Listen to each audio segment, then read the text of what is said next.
La semana en RCR. Actualidad, entrevistas, comentarios del acontecer nacional e internacional en la semana de RCR TV. Fernando Castillo, economista, especialista en temas de gestión social y conflictividad. Qué gusto saludarte, Fernando, muy amable. Muy buenos días, José. Un fuerte abrazo para toda la plana de RCR y en especial a los radioescuchas y televidentes a nivel nacional. Sin lugar a dudas, pasa desapercibido para un gran sector de la prensa lo que viene ocurriendo en el interior del país, ¿no? Hoy, el diario El Comercio destaca que hay un grupo de pobladores de Huancute tienen retenidos más de 1.700 trabajadores en la mina Inmaculada, que está ubicada en Ayacucho. Ayer conversábamos con uno de los directivos de la minera Ares, José Augusto Palma, ¿no? Y nos confirmaba, ¿no?, una situación que no es de ahora, ellos ya lo han advertido desde hace varias semanas atrás, ¿no? Pero ahora ya estamos frente a una nueva situación de amenaza, de chantaje, ¿no? ¿Qué es lo que está ocurriendo con estas situaciones que son recurrentes, Fernando? Bueno, es lamentable lo que recién se está conociendo en este momento en Lima. El país en diversos lugares está teniendo situaciones complejas como la que estás mencionando y bueno, quizás por la agenda nacional, por otros elementos no se está tocando, pero tenemos, por ejemplo, que en Inmaculada desde ya casi 15 días, estamos hablando del 20 de noviembre, tienen retenida a la población, 1.700 trabajadores que no pueden ser relevados, tienen bloqueadas las vías y tiene la policía al costado, observando, mirando. ¿Y al Ministerio Público? El Ministerio Público, ojo, acaba de dar el fiscal hace 2 días una disposición indicándole a la Policía Nacional que cumpla con su rol de el libre tránsito. Hay una, digamos, actitud poco colaborativa de la Policía Nacional en estos casos porque te piden un estado de emergencia cuando no es necesario.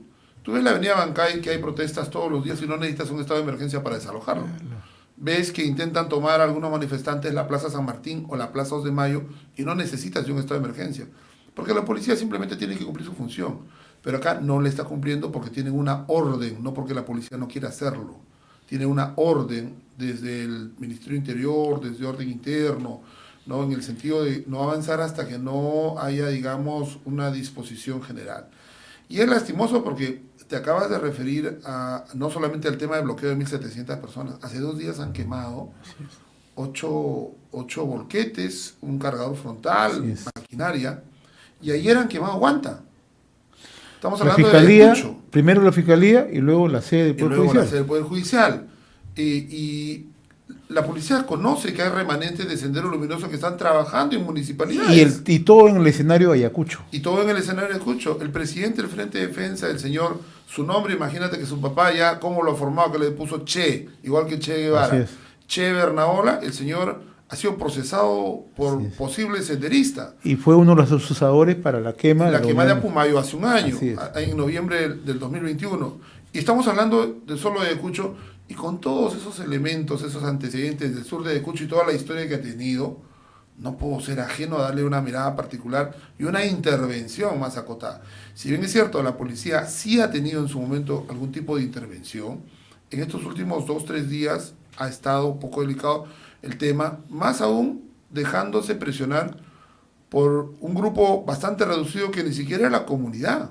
Es un grupo de pobladores que pertenecen a un anexo, que no le atribuyen ni la competencia ni el derecho para poder intentar hacer lo que están haciendo, ¿no? Pero ¿qué hay verdaderamente detrás? Porque son grupos itinerantes. Uno empieza a revisar lo que está ocurriendo en el Perú en los últimos meses y podemos hacer un recuento rápido, ¿no? Tú mencionaste lo que ocurrió en la quema de esta unidad minera, Pumayo, en Ayacucho, con la anuencia de Mirta Vázquez, en el entonces presidente del Consejo de Ministros. Acto seguido vimos lo que ocurrió en Antamina, bloquearon las carreteras. Acto seguido vimos lo que ocurrió en Cuajone, y en Cuajone hay que refrescarle siempre la memoria a nuestros amigos oyentes, televidentes y a los funcionarios del gobierno. ¿Quiénes fueron los mediadores primero? ¿No fueron la señora Bexy Chávez y el señor Bermejo? en una de las tomas que hubo contra Sauder, Sí. luego Corredor Minero del Sur, ¿no? Pero aparecen en todo este escenario los abogados, grupos de abogados que ahora ya resultan ser itinerantes y parece ser que son una suerte de franquicia porque están en todos los lugares del Perú. ¿Qué es lo que está ocurriendo? ¿Qué es lo que hay detrás? A ver, esto es una extorsión, así Así, claramente. clarísimo. No vamos a darle tanta vuelta, yo no sé Claro. por qué adornan las cosas. Claro. Los precursores fueron los hermanos Chávez Sotelo. Claro. ¿No? Ellos descubrieron este nuevo Claro. negocio, pero terminaron presos, procesados, y en Apurímac no está avanzando el caso en donde están las escuchas, las grabaciones, los celulares.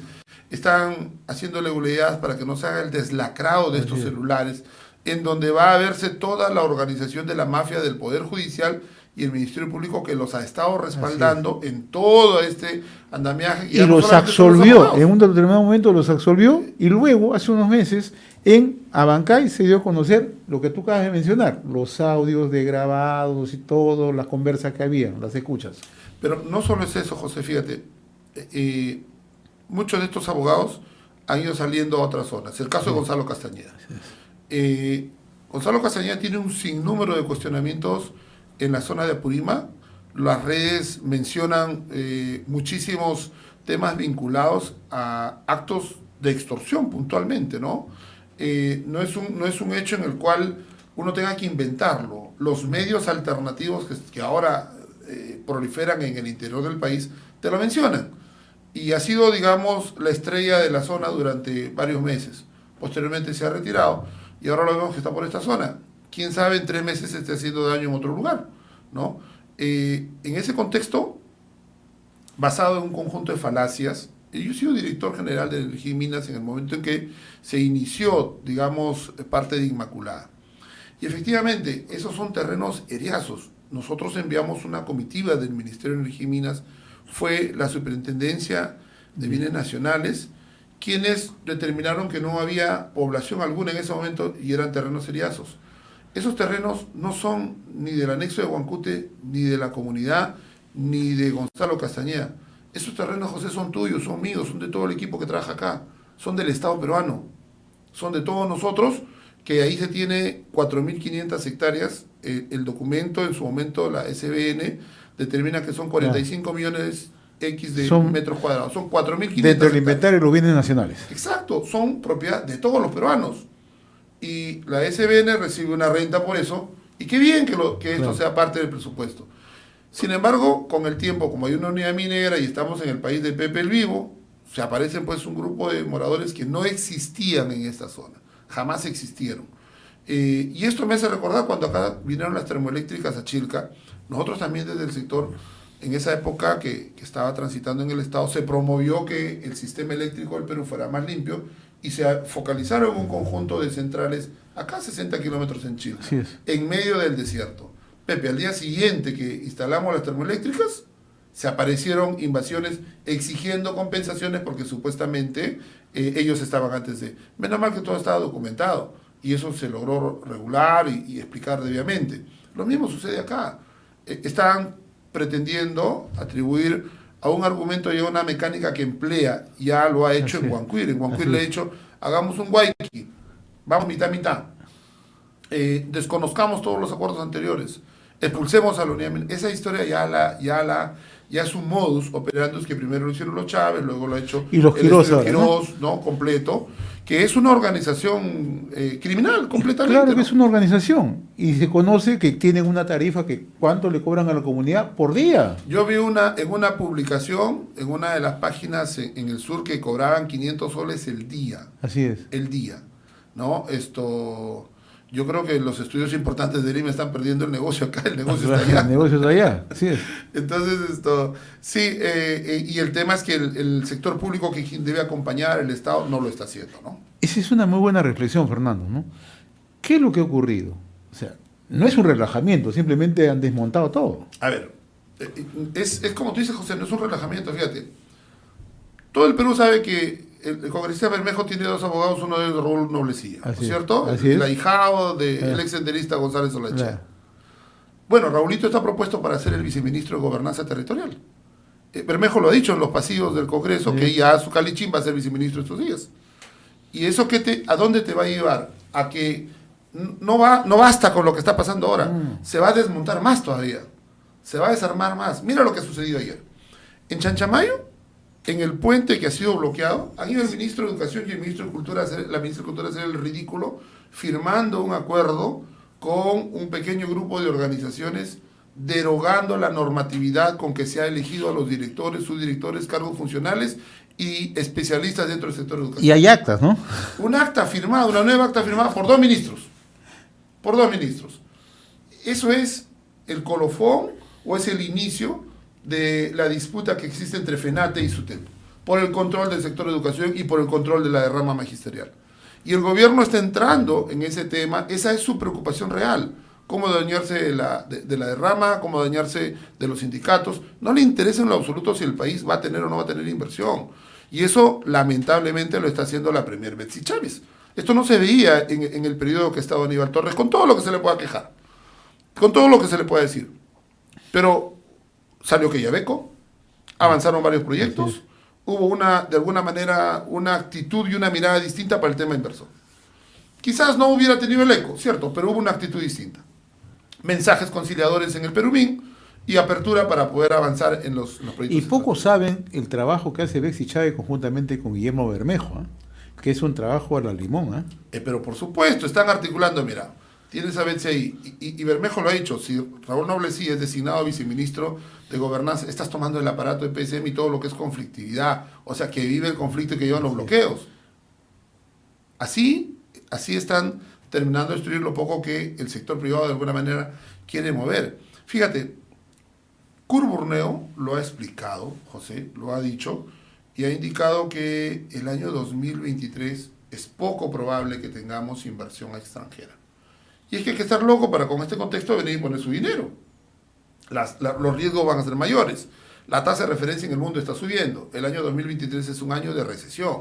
Es un año en donde habrá que controlar la inflación. Los bancos centrales de reserva de cada país tienen una agenda muy, muy fuerte en esto. Y nosotros, como Estado, nos está construyendo. En el caso de Inmaculada, al inicio sí ha habido una participación, de vocación de ayuda de parte de la policía. Pero tienes el corredor minero bloqueado ahorita. A punto de cerrar las bambas el lunes o martes. Y una nueva noticia internacional nefasta porque ellos tienen que anunciarlo en la bolsa de Hong Kong. Son normas en donde proteges la inversión de los accionistas. Hochschild va a tener que anunciar, si no se libera eso en 2 o 3 días, en Londres, que cierra la operación. Se cae en la bolsa, automáticamente. Y no solamente se cae en la bolsa porque sí, no, claro. y eso ya es, de por sí ya es destructivo para los inversionistas. Así es. Es la imagen país. Así Pepe. es la imagen país. Y es un tema en donde está dando tumbos por cada lado. Vimos que había la intención, por lo menos en su momento, como te digo, los 7, 8 meses que ha estado Aníbal Torres, a diferencia de Mirta Vázquez para el sector extractivo, por lo menos ha significado poco un bálsamo, como quien dice, esto no va a avanzar. Pero esta llegada de Betsy Chávez sí es completamente amenazadora. O sea, el hecho de suspender o anular la tercerización, el hecho de los antecedentes que tiene, digamos, la señora congresista, ¿no? Y bueno, y a quienes quiere traer ahora para que ejerzan gobierno con ella, ¿no? Entonces, con ese contexto, dime, los Gonzalo Castañeda van a seguir proliferando. Y sin razón alguna. Aquí en Inmaculada es puntual. Pretenden negociar unas tierras que no son de ellos. Pretenden ser una comunidad cuando es un anexo, o sea, es parte de una comunidad, ellos no tienen potestad para negociar como comunidad. Pretenden desconocer acuerdos anteriores que no han sido firmados con ellos. Pretenden establecer un conjunto de temas a partir de una posición, una personería y una representatividad o representación que no la tienen. Pero lo han hecho itinerante, en todas partes del país ya están, que es lo más peligroso. Claro. Ahora, hay informes. Nadie lo controla, José. Sí, nadie lo controla. Ahora, eso se conoce, Fernando. La gente de la zona los identifica. Pero hay una inacción, parece ser adrede, a propósito, como que nadie se quiere dar cuenta, ¿no? Que es lo más peligroso. El otro día, también hay otro hecho que quería comentarlo contigo, una nota informativa de la Sociedad Nacional de Minería, Petróleo y Energía, declaraciones de Raúl Yaco, donde dice que, abiertamente ya, las inversiones del próximo año van a caer $2.000 millones en el sector minería. Claro. Y eso sí es grave. Eso es gravísimo. Lo está diciendo la Sociedad Nacional de Minería, Petróleo y Energía, poniendo ya en consideración, ¿no? Y esto lo dijo en un momento clave, cuando se estaba discutiendo el presupuesto general de la República, fíjate. ¿Cómo estás mirando tú ese tema? Mira, ha habido dos hechos graves en el presupuesto de la República. Primero, que el tema de los fondos de contingencia, que eso siempre tiene que haber en todo presupuesto. Así es. ¿No? El hecho de politizar el presupuesto con las ollas comunes. No se trata de dar ollas comunes, se trata de promover inversión y darle empleo a la gente. Promover el empleo, no ayudarle a regalarle el pescado. Ese es el modelo que implementó Venezuela. Regálale comida y un montón de haraganes ya no quieren trabajar. El tema es promover que haya empleo digno, poco a poco. Y eso se consigue con inversión. No de otra forma. Las economías no se manejan con dádivas. Hay que hacer unos programas sociales, sí, para personas, por ejemplo, de 60 años para arriba, como pensión 65, en donde ya sabemos que el sistema laboral no los va a poder insertar. Correcto, eso tiene una justificación. Pero personas de 20, 25 años que tienen toda la fuerza para trabajar y el gobierno tiene que generar y promover las condiciones para que esto sea posible. Mira, Raúl tiene toda la razón en el sentido de expresar que va a retraerse probablemente 2.000 y pico millones de dólares. Porque son varios proyectos que estaban para salir el año 2023 y viendo esta condición simplemente no van a salir. Y no eran nuevas inversiones, sino que estaban en curso. Lo que yo les dije, José, lamentablemente, no me equivoqué, lo que le dije el 2020. Así es. El 2020 te lo dije acá. Claro. Te lo dije el 2021 de nuevo. Así lo es. que empezó con Vizcarra, con Istmo, nos va a pasar la factura. Ya. La factura no le está pasando. Yo me acuerdo que tú hablabas del quinquenio perdido. El quinquenio perdido. El Ministerio de Energía y Minas muere con Ángela Groskin. Y luego de ahí para acá viene un conjunto de remedios que no han resuelto ni han aportado en nada. No puede ser que la autorización para la ampliación de la bamba de Chalcobamba vaya 3 años y medio, recién hace un mes han tenido que terminar. 3 años. No es posible que Chinalco lo tengan más de año y medio su ampliación de 1.300 millones de dólares. O sea, hay que agradecerles que quieren invertir más bien en este país en lugar de darle esas demoras y esos retrasos. Es una lástima que no haya una actitud promotora en el sector, como fue el gran motor que atrajo 70.000 millones de dólares en inversión durante los últimos 20 años. Ningún país en el mundo ha logrado hacer eso del nivel nuestro, no del de Australia y Canadá. Y eso que le llamaron el milagro económico del Perú, de la generación de empleo y todo lo demás. Fíjate, nosotros, Pepe, tenemos que crecer cada año mínimo ya, 2.5% para que pueda alcanzar los 250.000 jóvenes que ingresan a la PEA. Si crecemos menos de eso, estamos teniendo cada año jóvenes que no logran acceder. Estamos creciendo a las justas de 2.5 a 3, y el pretexto que te plantea el gobierno a la salida es, América Latina está así. América Latina siempre estuvo así porque no tiene nuestras bondades, no tiene nuestra pesca, nuestros minerales, no tiene nuestra agroexportación, no tiene todos los elementos que a nosotros nos hacen un país distinto y que nos hicieron ser un milagro de la economía en el mundo. Y no hemos sido capaces ni siquiera de trabajar los estándares administrativos. En 20 días el Perú va a ser suspendido el EITI por una incapacidad interna del Ministerio de Energía y Minas, arrastrada gestión tras gestión. Lo último que le quedaba de presencia en el globo, lo van a perder. Lo vamos a perder. Y entonces, si hace falta tener un llamado, es una lástima que no haya una actitud firme para casos como Inmaculada, para casos como el oleoducto, para casos como las bambas, que son los que, de alguna manera, son los motores que alimentan la economía nacional. Pero el otro tema es que hemos perdido otro valor valiosísimo que hemos tenido en los últimos años, la predictibilidad, ¿no? Antes éramos predictibles como país. Sí, se ha perdido porque ahora cosas como estas, que una marcha, una protesta te cambia una norma. Así es. Y para ejercer gobierno tienes que tener en cuenta que basta que desarmes una pequeña, que te puede parecer una pequeña norma, estás afectando justamente la estabilidad jurídica del país. Que es el otro elemento, se ha vulnerado la seguridad jurídica de una manera así. O sea, mira, yo no sé si se han trazado como meta no dejar una piedra sobre otra, pero si eso es así, poco a poco lo están consiguiendo. Entonces, llegado un momento de reconstrucción nacional, va a tener que ser la siguiente gestión. Porque así como estamos dejando esto, siempre se va a escudar. El Perú sigue creciendo. 3% es ridículo para lo que nosotros podemos crecer.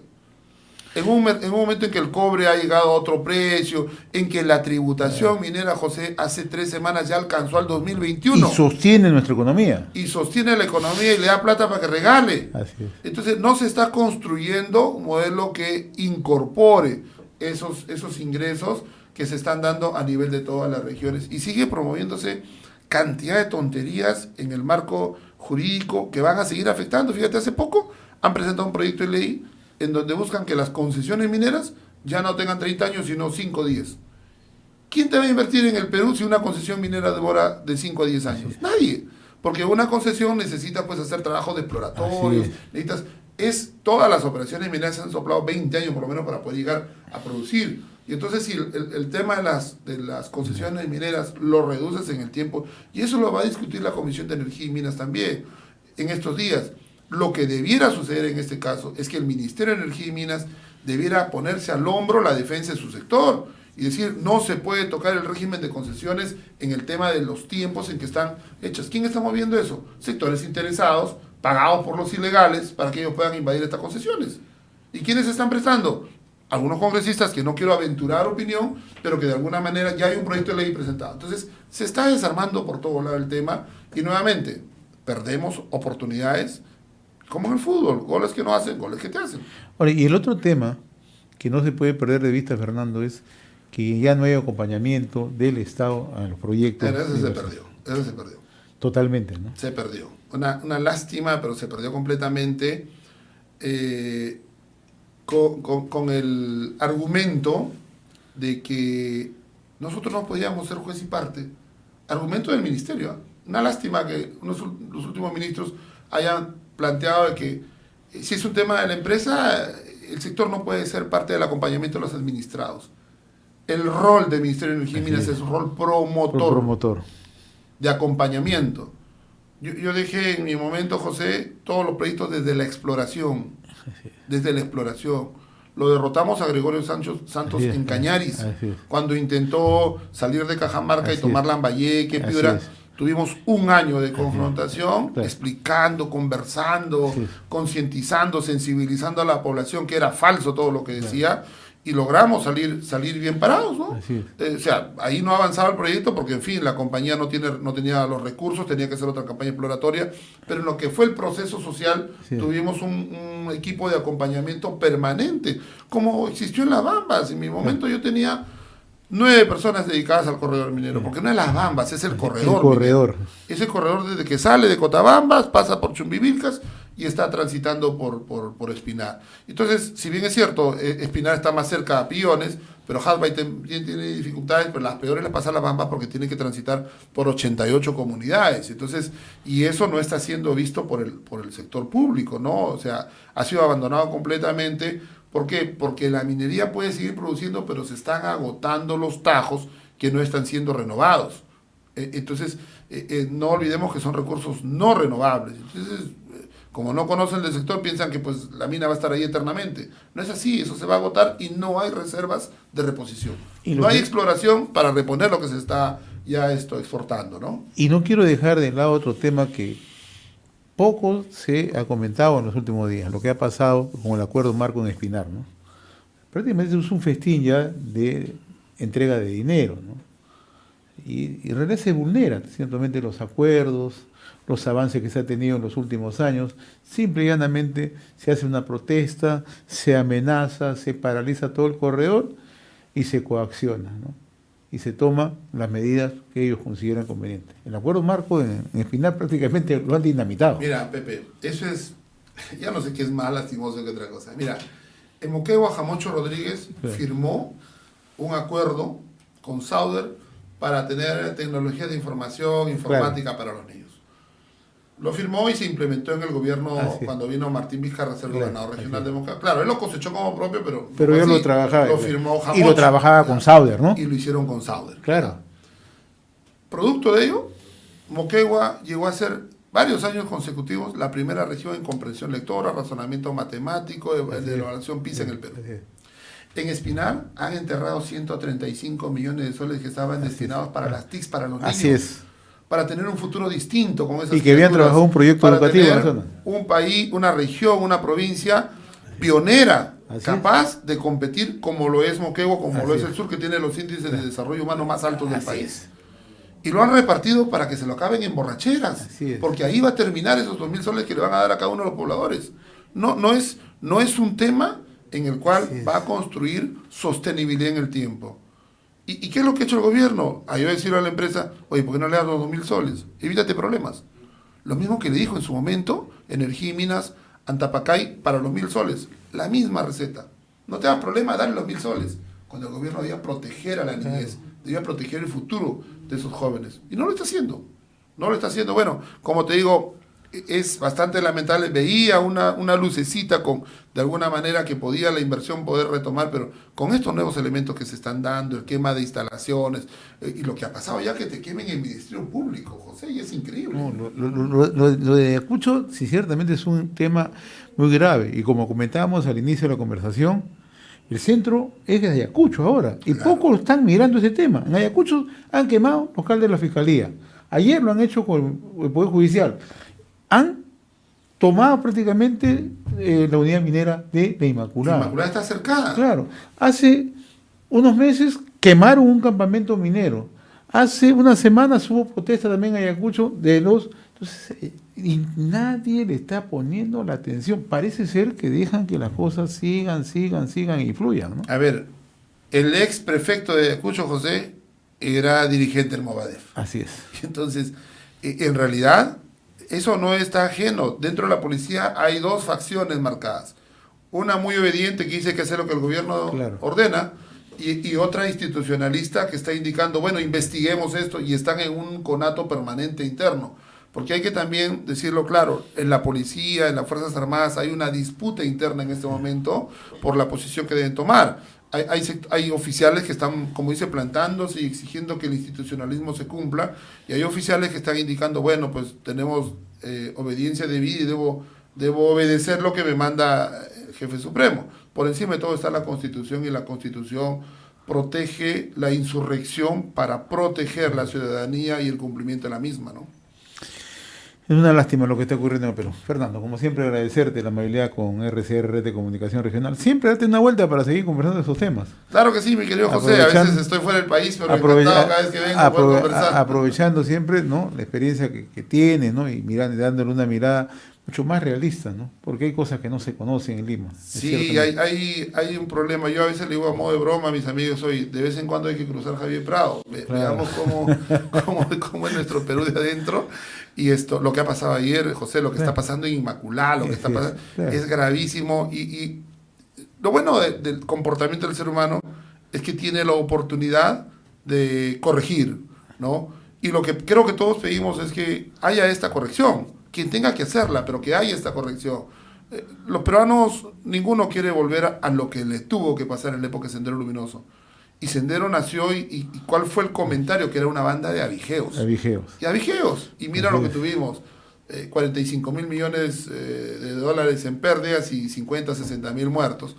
Y la caviarada diciendo que es conflicto interno. Y entonces con todas esas señales, yo creo que mal haríamos en dejar que esto continúe avanzando, ¿no? Yo creo que el llamado es propositivo, no es una crítica aciaga, sino es un cuestionamiento a la falta de intervención, a la ausencia cada vez más clamorosa de parte del sector público, que tiene como función cumplir y hacer cumplir las normas dentro del Estado, ¿no? Fernando, como siempre, muy reconocido por aceptar esta invitación de RCR. Ha sido un gusto conversar contigo. Igual, para ti, José, un fuerte abrazo a todos los escuchas y televidentes. Gracias.